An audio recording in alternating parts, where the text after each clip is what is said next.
Hello, السلام علیکم ارشد بھائی، کیا حال ہیں؟ ٹھیک ہیں؟ ارشد بھائی، ایک بات آپ سے شیئر کرنی تھی۔ میں سعودیہ تقریباً 18 سال گزار کے آئی ہوں۔ یہاں پہ مجھے شفٹ ہوئے 2.5 سال ہوئے ہیں۔ وہاں کے حالات بھی خراب تھے، سارا کچھ اپنا بزنس تھا وہ سارا کچھ وائنڈ اپ کیا وہاں سے، تو یہاں پہ آئے۔ پاکستان میں آ کے تو جس بھی کام میں ہاتھ ڈال رہے ہیں، جس بھی کام میں، تو وہ ایسے جیسے یعنی سونا مٹی ہوتا جا رہا ہے۔ یہاں پہ اتنا فراڈ ہے، اتنا فراڈ ہے، سمجھ نہیں پا رہے۔ میرے میاں بھی 30 سال سے سعودیہ میں تھے، تو ان کو بھی یہاں کا ماحول سمجھ نہیں آ رہا، کچھ بھی نہیں سمجھ آ رہی۔ ہمارا وہ جس کو کہتے ہیں نا مائنڈ ہی یہاں پہ عجیب ہو گیا۔ لوگ اتنا دھوکہ، اتنا فراڈ کر رہے ہیں۔ میں نے کہا حالات اتنے نہیں اچھے، تو چلو بازاروں میں جا جا کے خوار ہو کے کرائے خرچ کے تو جا کے کپڑا خریدنا آن لائن یہاں پہ پیجز ہیں جسے ہم سعودیہ خریدتے تھے پہلے ہی۔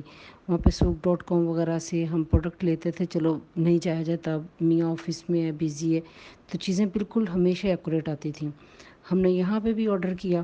میری بہن ہے، وہ ٹیچنگ کرتی ہے، اس نے کچھ پیسے اکٹھے کیے کہ باجی کپڑے لینے ہیں گرمیوں کے، تو ظاہر بندہ یہی سوچتا ہے نا، چلو ایک ہی دفعہ منگوا لیتے 4-5 سوٹ۔ میں نے کہا چلو 3 سوٹ میں منگواتی ہوں، 3 سوٹ اس نے کہا، 6 سوٹ ہم نے کہا چلو آرڈر کرتے ہیں۔ تو اس نے پیج دیکھا تھا فیس بک پہ، کہتی ہے نہیں یہ اچھا ہے، اس پہ یہ انہوں نے اوریجنل لکھا ہوا ہے، A کلاس ہے، تو لے لیتے ہیں۔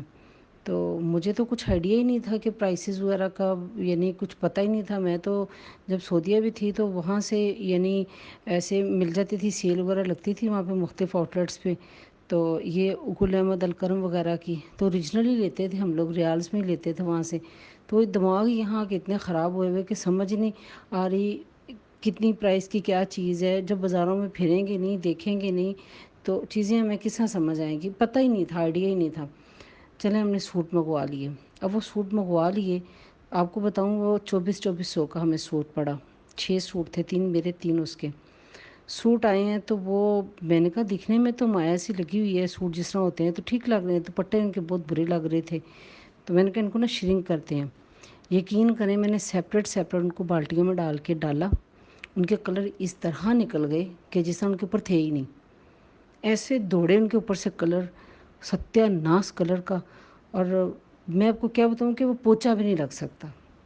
یہ سچویشن ہے پاکستان میں۔ کیا اس طرح بزنس ہو رہے ہیں، ایسے کاروبار چل رہے ہیں؟ میں آپ کو بہت پرانا دیکھ رہی ہوں، آپ کی ہربل وہ ٹوٹکے چیزیں میں نے بہت آزمائے سعودیہ میں آپ کی بہت پرانی ویڈیوز دیکھتی ہوں۔ پھر میں نے یہاں آ کے نا، تو یہ 2-4 دن پہلے کی بات ہے، میری بائی چانس آپ کی ویڈیو سے نا نظر گزری، تو میں نے آپ کا سبسکرائب کیا چینل۔ پھر میں نے آپ کو کہا کہ مجھے براڈ کاسٹ میں بھی ایڈ کر لیں۔ تو میں دیکھ رہی تھی، میں نے کہا آپ کیسے سیل کر رہے ہیں، آپ کا کیا طریقہ کار ہے، کس طرح؟ ابھی تو پیسے نہیں ہیں، حالات خراب چل رہے ہیں، تو کپڑے نہیں لے سکتی۔ دل بہت کر رہا ہے دیکھ کے آپ کے کپڑے، چیزیں، آپ کا بات کرنے کا سٹائل، لگتا ہے کہ جینون ہے، ٹھیک ہے۔ اب جس طرح مجھے پتہ ہوتا کہ آپ یہ کاروبار کر رہے تھے، تو میں اتنا فراڈ جو میرے ساتھ ہوا تو میں آپ سے لے لیتی۔ اب وہ یہ کہ کپڑوں کے جو گھر میں پہنے ہوئے ہیں ان کی بھی حالت خراب ہوئی پڑی ہے، ٹھیک ہے۔ جو کہ آنے جانے کے لیے 2 سوٹ ہیں، وہ بھی بیچارے فارغ ہو رہے ہیں، 2.5 سال ہو گئے وہ پہنتے ہوئے۔ اب وہ جو سوٹ خریدے ہیں وہ اس قابل ہی نہیں، تو ہماری جیسی عورتیں کہاں جائیں پھر، جو گھروں سے بھی نہیں نکل سکتی۔